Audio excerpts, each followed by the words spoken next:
अगर आप कर रहे हैं ईएमआरएस की तैयारी, डीएसएसबी की तैयारी, यूपी टीजीटी की तैयारी या फिर एमपी टीजीटी या फिर बिहार स्टेट की तैयारी, तो ये वीडियो आपके लिए बहुत ज़्यादा इम्पोर्टेंट होने वाला है। मैं क्यों कह रहा हूँ? क्योंकि उसमें सारे आपके सिलेबस में, सभी एग्ज़ाम के सिलेबस में आपको एक टॉपिक मिलेगा जो होगा स्पोर्ट ट्रेनिंग। स्पोर्ट ट्रेनिंग के भी अंदर आपको एक सब यूनिट मिलेगा, वो होगा कॉन्टिन्यूअस मेथड। तो आज हम बेसिकली बात करने वाले हैं कॉन्टिन्यूअस मेथड के बारे में। कॉन्टिन्यूअस मेथड क्या होता है, स्लो कॉन्टिन्यूअस मेथड क्या होता है, फास्ट कॉन्टिन्यूअस मेथड क्या होता है, क्योंकि अब पूछने का जो तरीका है वो आयोग का बदल चुका है। अब जो क्वेश्चन पूछे जाते हैं वो बिल्कुल ये नहीं पूछे जाते हैं कि आपको डायरेक्ट पूछे जाएंगे कि कॉन्टिन्यूअस मेथड होता क्या है। ये रेयरली आपको मिलेगा एक आध क्वेश्चन में। बाकी आपसे ये भी रेयरली अब पूछा जा रहा है कि कॉन्टिन्यूअस मेथड का जो आविष्कार किया था अकेन के द्वारा, जो अकेन ने किया था, वो किसने किया था, ठीक है। ये भी अब आप में बहुत ज़्यादा कम पूछा जा रहा है। अगर आपने दिया होगा केवीएस का एग्ज़ाम या फिर पिछला डीएसएसबी का एग्ज़ाम या फिर आपने एनवीएस का एग्ज़ाम दिया होगा, तो आपको ये चीज़ पता होगा कि अब बिल्कुल पूछने का जो तरीका है वो बदल चुका है। अब आपको हार्ड वर्किंग से के साथ साथ आपको स्मार्ट वर्क भी करना पड़ेगा। इसकी वजह से आज ये वीडियो मैंने अपने नोट से कुछ चीज़ें छाटी हुई हैं, इसको मैं आप लोगों को बताऊंगा, क्योंकि ये मल्टीपल बार बार पूछी जाती हैं क्वेश्चन। तो मैंने सोचा कि एक वीडियो बना करके आप लोगों को बताया जाए। वीडियो का फ़ायदा तभी आप उठा पाएंगे जब ये 5 से 7 मिनट का वीडियो आप लगातार देखेंगे, तभी इसका फ़ायदा उठा पाएंगे। चलिए हम वीडियो को स्टार्ट करते हैं। इससे पहले अगर आप हमारे चैनल पर नए हैं तो हमें सब्सक्राइब करके, हमारे चैनल को सब्सक्राइब करके आप हमारा सपोर्ट कर सकते हैं। एक लाइक दीजिए जिससे हमें मोटिवेशन मिलता है और हम ऐसे वीडियो और भी ला सकें आप लोगों के बीच। हम अपने टॉपिक को स्टार्ट करते हैं, क्योंकि देखो कॉन्टिन्यूअस मेथड के बारे में, स्लो कॉन्टिन्यूअस मेथड के बारे में, फास्ट कॉन्टिन्यूअस मेथड के बारे में आप बस यही जानते होंगे कि हाँ, कॉन्टिन्यूअस मेथड यही होता है कि जो निरंतर चलती है प्रक्रिया, नो डाउट यही होता है। लेकिन उसके अंदर जो पूछे जाते हैं क्वेश्चन, वो आपके पल्स रेट पूछे जाएंगे, वो आपके ड्यूरेशन पूछे जाएंगे, किस ड्यूरेशन से किस ड्यूरेशन तक होते हैं, ठीक है। उसके जो भी छोटे छोटे फैक्ट हैं वो पूछे जाते हैं अब अंदर से। यानी डीपली आपको नॉलेज होना चाहिए, एक थियोरेटिकल नॉलेज आपको होना चाहिए कॉन्टिन्यूअस मेथड के बारे में, तब जा कर के आप कॉन्टिन्यूअस मेथड से रिलेटेड जो भी क्वेश्चन आपके पूछे जाते हैं वो आप सॉल्व कर पाएंगे। अब हम बात कर लेते हैं बिना देरी के कि आपके कॉन्टिन्यूअस मेथड होते क्या हैं। कॉन्टिन्यूअस मेथड होते हैं जो भी ट्रेनिंग हम करते हैं, जो एक्टिविटीज़ हम करते हैं, यानी वो कॉन्टिन्यूअस मेथड में बिना, विदाउट रेस्ट या विदाउट ब्रेक जो भी चीज़ें हम करते हैं, जो एक्टिविटीज़ करते हैं, वो आपके सारी चीज़ें कॉन्टिन्यूअस मेथड में आ जाती है। यहाँ तक आपको अभी तक पता होगा, लेकिन इसके आगे क्या चीज़ें हैं ये आपको नहीं पता होगा। स्लो कॉन्टिन्यूअस मेथड क्या होता है, फास्ट कॉन्टिन्यूअस मेथड क्या होता है।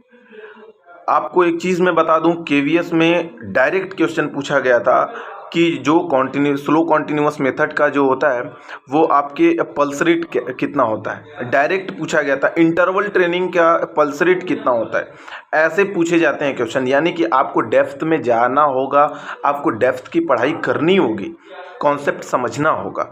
स्लो कॉन्टिन्यूअस मेथड होते हैं, देखो कॉन्टिन्यूअस मेथड तो होते हैं जो आपके निरंतर चलती हैं प्रक्रियाएं, continuous method, that's enough.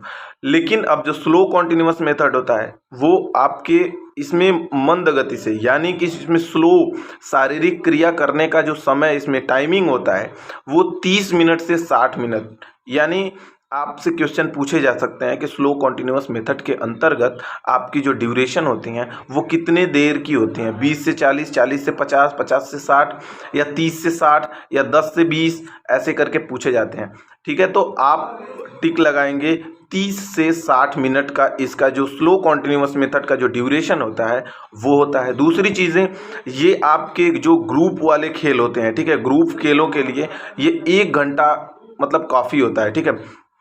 Group वाले जो भी खेल होते हैं या दलीय खेल जिसको हम हिंदी में बोल सकते हैं, उसके लिए ये 1 घंटे तक के लिए काफ़ी होता है।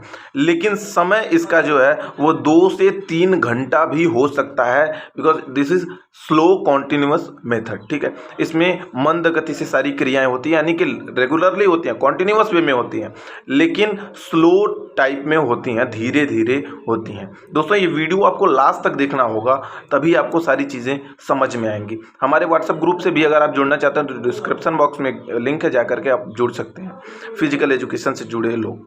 अब बात कर लेते हैं इसका जो क्रांतिक भार होता है, यानी कि क्रिटिकल लोड। जब इसको क्रिटिकल लोड दिया जाता है तब इसके जो ड्यूरेशन होते हैं वो 2 से 3 घंटे भी हो सकते हैं। लेकिन अब इसके क्रिटिकल लोड देने से जो आपके पल्स रेट होते हैं वो कितने होते हैं, ये आपको KVS के एग्ज़ाम्स में पूछा गया था। ये कॉन्टिन्यूअस में नहीं, लेकिन इंटरवल ट्रेनिंग के लिए पूछा गया था। तो कॉन्टिन्यूअस भी पूछ सकता है, आपको जानना बहुत ज़रूरी है। तो इसमें जो पल्स रेट होगी क्रिटिकल लोड देने से, इसकी जो पल्स रेट होगी 140 से 160 पल्स प्रति मिनट होगी। ठीक है, 140 से 160, अगर आपको नहीं पता है तो आप नोट भी कर सकते हैं, प्रति मिनट होगी। ये सीमित होती है, ठीक है, 40 से 60 के बीच में ही होती है। अब बात कर लेते हैं हम fast continuous method. Fast continuous method में क्रियाएं जो भी एक्टिविटीज़ होगी वो आपकी निरंतर चलेगी, यानी कि आपके कॉन्टिन्यूअस वे में चलेगी, लेकिन वो चलेगी फास्ट। ठीक है, वो उसमें भी आपको रेस्ट बिल्कुल नहीं होगा, बीच में आपको रेस्ट बिल्कुल नहीं दिया जाएगा, लेकिन वो चलेगी एक्टिविटीज़ लगातार। लेकिन इसमें जो होता है, इस साधन के द्वारा लगातार तीव्र दौड़ का जो समय होगा वो 20 से 90 मिनट का होगा। ठीक है, 20 to 90 मिनट्स। अब 20 से 90 मिनट का इसका जो ड्यूरेशन होगा वो होगा, और इसमें जो इसकी जो तीव्रता, यानी कि इसकी जो तीव्रता होगी वो कितनी होगी, तो 160 से 180, 160 से 180। आप देख सकते हैं, इसको आपको देखो फैक्ट याद करना पड़ेगा आपको, क्योंकि ऐसे डायरेक्टली पूछे जा रहे हैं अब एग्जाम्स में। तो 160 से 180 पल्स रेट इसकी होगी प्रति मिनट, अगर हम बात करें तो। ये वीडियो आप देखिए, इतना आपको समझ में आ गया होगा कि कॉन्टिन्यूअस मेथड क्या होता है, फास्ट कॉन्टिन्यूअस मेथड क्या होता है, स्लो कॉन्टिन्यूअस मेथड क्या होता है, और इसके जो फैक्ट आपको पूछे जाते हैं वो क्या होते हैं। ठीक है, एक चीज़ और आप समझ लीजिए, ये एंड्योरेंस को बढ़ाने के लिए, डेवलप करने के लिए पूछा जाता है, और कॉन्टिन्यूअस मेथड का जो आविष्कार किया था वो अकेन के द्वारा किया गया था। बस इतना अगर आप पढ़ते हैं तो कॉन्टिन्यूअस मेथड के अंतर्गत जो भी चीज़ें आती हैं वो आप सॉल्व कर लेंगे। वीडियो पसंद आए तो लाइक ज़रूर करें, कमेंट अच्छा सा करें, और चैनल को सब्सक्राइब करना बिल्कुल ना भूलें। डिस्क्रिप्शन बॉक्स में लिंक है, आप जा करके ज्वाइन हो जाइए व्हाट्सएप ग्रुप से। मिलते हैं नेक्स्ट वीडियो में, तब तक के लिए जय हिंद। अगर वीडियो पसंद आए तो ज़रूर बताएँ, इससे रिलेटेड और भी वीडियो मैं बनाता रहूँगा।